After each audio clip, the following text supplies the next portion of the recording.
안녕하세요. 진초입니다. 지금 이 시간만큼은 무언가를 잘하려고 애쓰지 않아도 괜찮습니다. 정답을 찾으려는 마음도, 자신을 고치려는 마음도 잠시 내려놓습니다.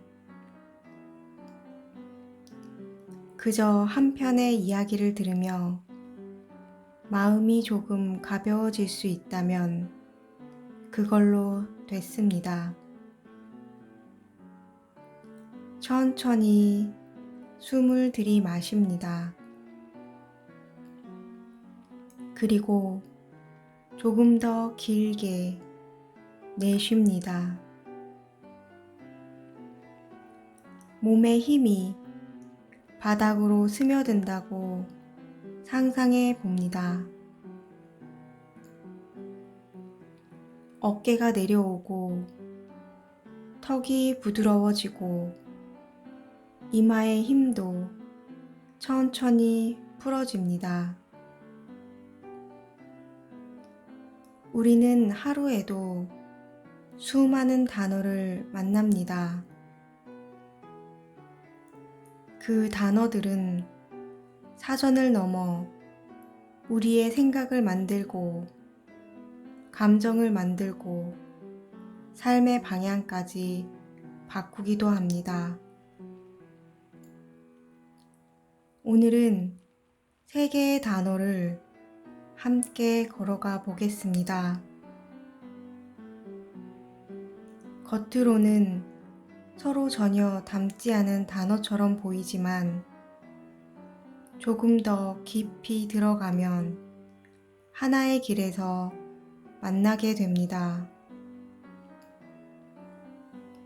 첫 번째 단어입니다.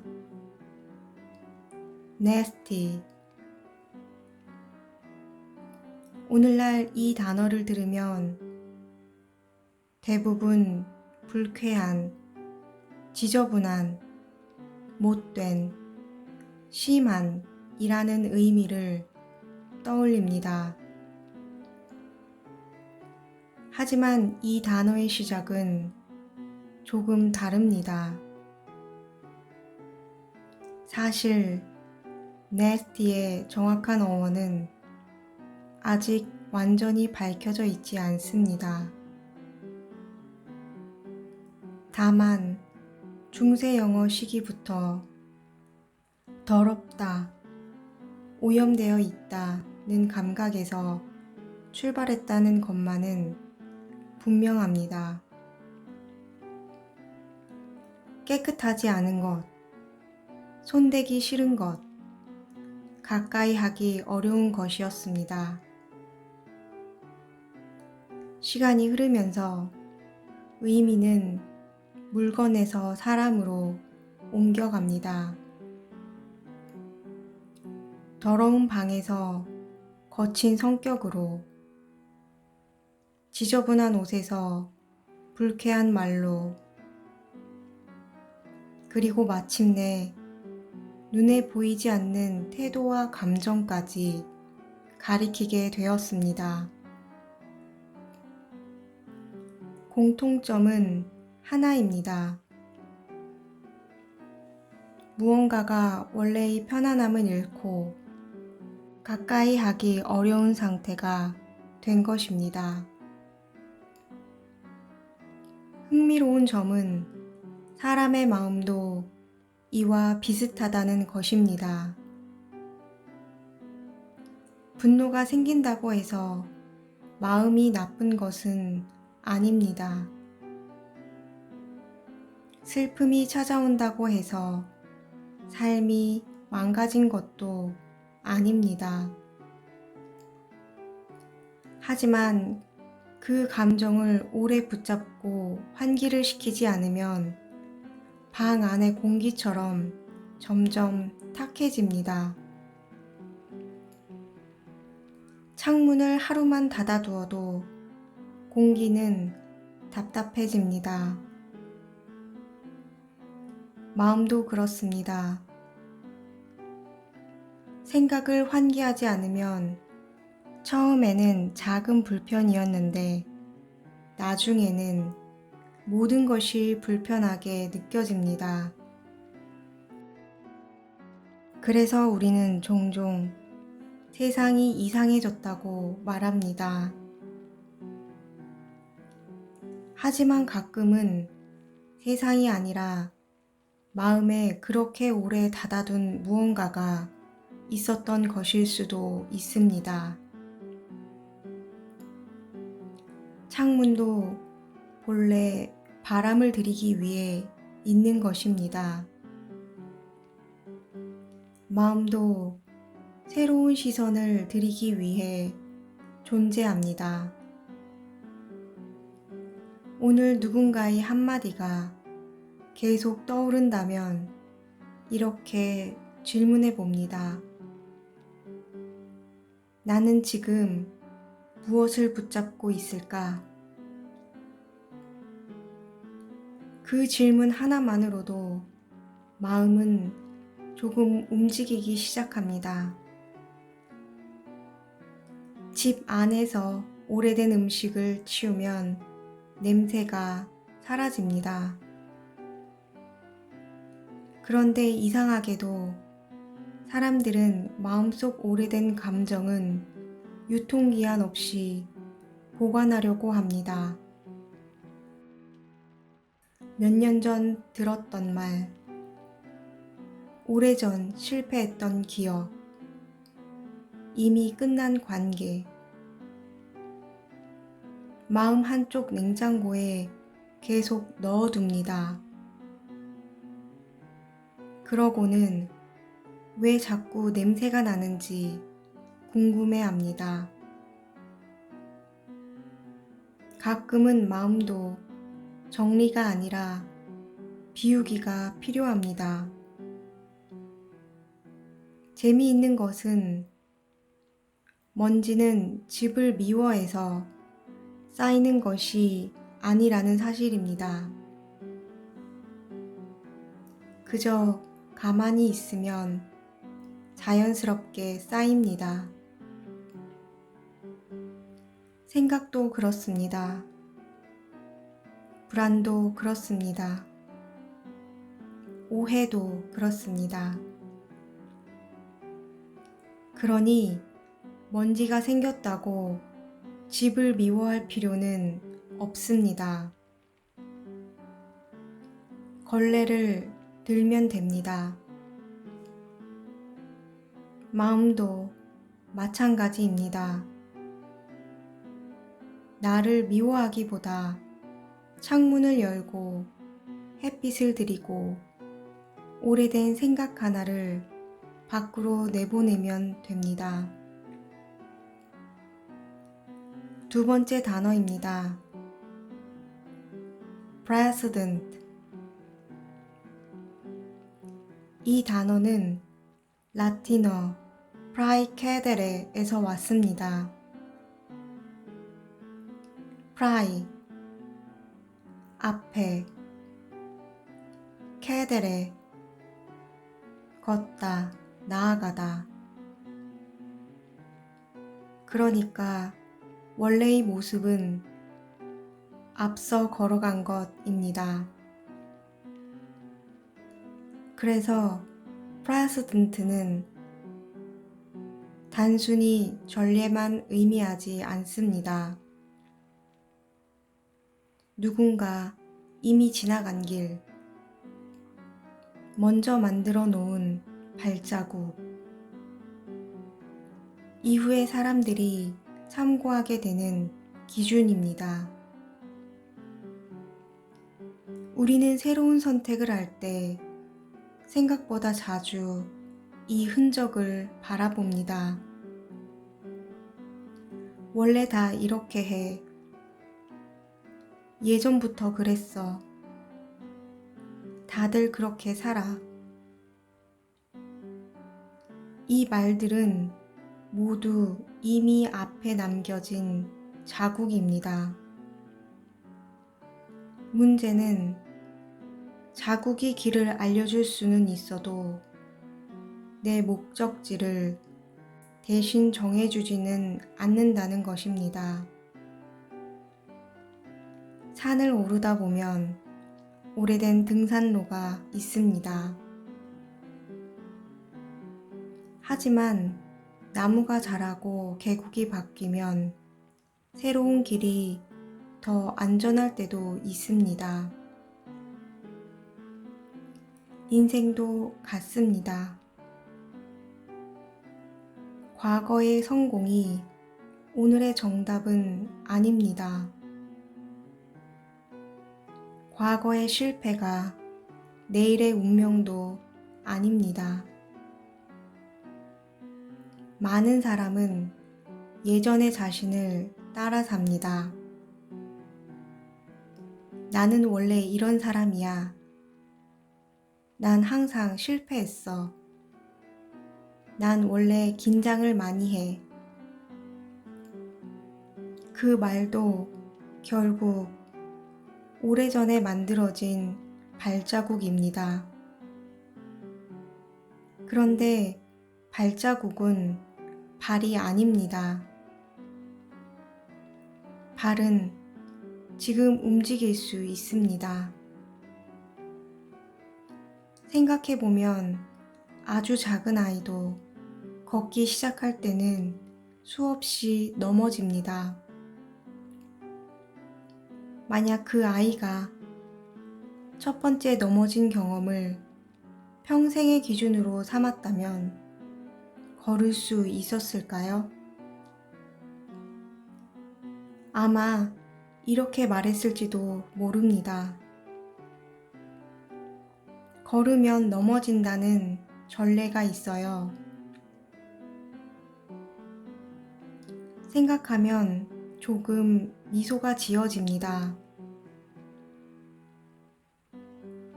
우리는 아이에게는 그렇게 말하지 않으면서 이상하게도 자신에게는 그렇게 말합니다.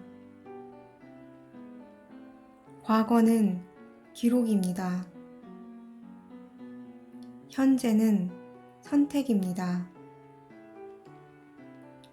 오늘의 작은 행동 하나가 내일의 새로운 기준이 됩니다. 마지막 단어입니다. embarrass. 이 단어의 뿌리는 스페인어 embarazar와 포르투갈어 embarazar를 거쳐 올라갑니다. 그 뜻은 막다, 얽히게 하다, 움직이지 못하게 하다입니다. 더 멀리 올라가면 가로막는 막대기를 가리키는 말과도 연결됩니다. 참고로 영어에 이 단어가 들어온 것은 프랑스어 앙바라세를 거쳐서입니다. 처음에는 창피함과는 아무런 관련이 없었습니다. 길을 가로막는 무언가였습니다. 그래서 오늘날의 여러 의미도 모두 하나로 이어집니다. 당황하다, 말이 얽히다, 움직임이 어색해지다, 얼굴이 붉어지다, 몸과 마음이 잠시 걸려버린 것입니다. 우리는 종종 창피해서 얼굴이 빨개졌다고 생각합니다. 하지만 조금 다르게 볼 수도 있습니다. 내 몸이 잠깐 지금 중요한 순간이야 라고 알려주는 신호일 수도 있습니다. 긴장하는 사람은 관심이 없는 사람이 아닙니다. 오히려 소중하게 여기기 때문에 긴장하는 경우가 많습니다. 그러니 긴장은 적이 아니라 방향을 알려주는 표지판일 수도 있습니다.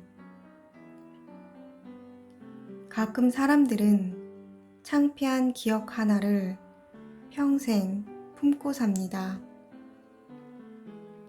하지만 다른 사람들은 의외로 그 장면을 거의 기억하지 못합니다.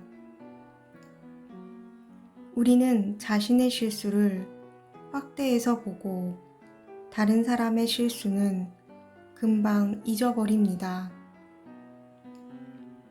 마치 세상 모든 사람이 내 영화를 보고 있다고 생각하지만 실제로는 모두 자기 영화를 보느라 바쁜 것과 같습니다.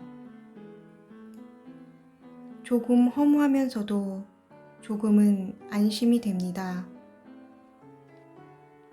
실수를 하면 인간답습니다. 실수를 인정하면 성숙해집니다. 실수에서 배우면 앞으로 더 자유로워집니다. 생각이 얽힐 때는 잠시 숨을 쉽니다. 말이 나오지 않을 때는 천천히 미소를 지어봅니다. 길이 막히면 다른 길을 찾듯이 마음이 막히면 다른 시선을 찾아보면 됩니다. 오늘 함께 걸어온 새 단어는 결국 하나의 이야기를 들려줍니다. 마음은 오래 닫아두면 탁해질 수 있습니다. 과거의 흔적은 도움이 되지만 미래를 대신 결정하지는 않습니다. 그리고 잠시 걸려 멈추는 순간도 영원한 멈춤은 아닙니다. 창문은 다시 열 수 있습니다. 길은 다시 걸을 수 있습니다. 막힌 곳도 다시 풀릴 수 있습니다. 그러니 오늘 하루를 너무 무겁게 평가하지 않아도 됩니다. 당신은 고장난 사람이 아니라 살아가는 사람입니다. 살아가는 사람에게는 먼지도 생기고 발자국도 남고 길이 막히는 날도 있습니다. 하지만 바람은 다시 붑니다. 새로운 발걸음은 다시 시작됩니다. 얽힌 실도 천천히 풀립니다. 이제 오늘의 숨을 한 번 더 깊이 들이마십니다. 천천히 내쉽니다. 몸이 의자와 바닥에 편안히 기대는 것을 느껴봅니다. 그리고 마음속으로 조용히 말해봅니다. 오늘도 나는 조금 더 가벼워질 수 있다. 어제의 흔적보다 오늘의 걸음을 믿을 것이다. 잠시 멈추더라도 다시 걸어갈 것이다. 이 고요한 마음이 오늘 밤 당신의 쉼이 되고 내일 아침에 첫걸음이 됩니다. 그 안에서 당신은 안전합니다. 그리고 오늘도 자신에게 친절한 하루였으면 합니다. 감사합니다.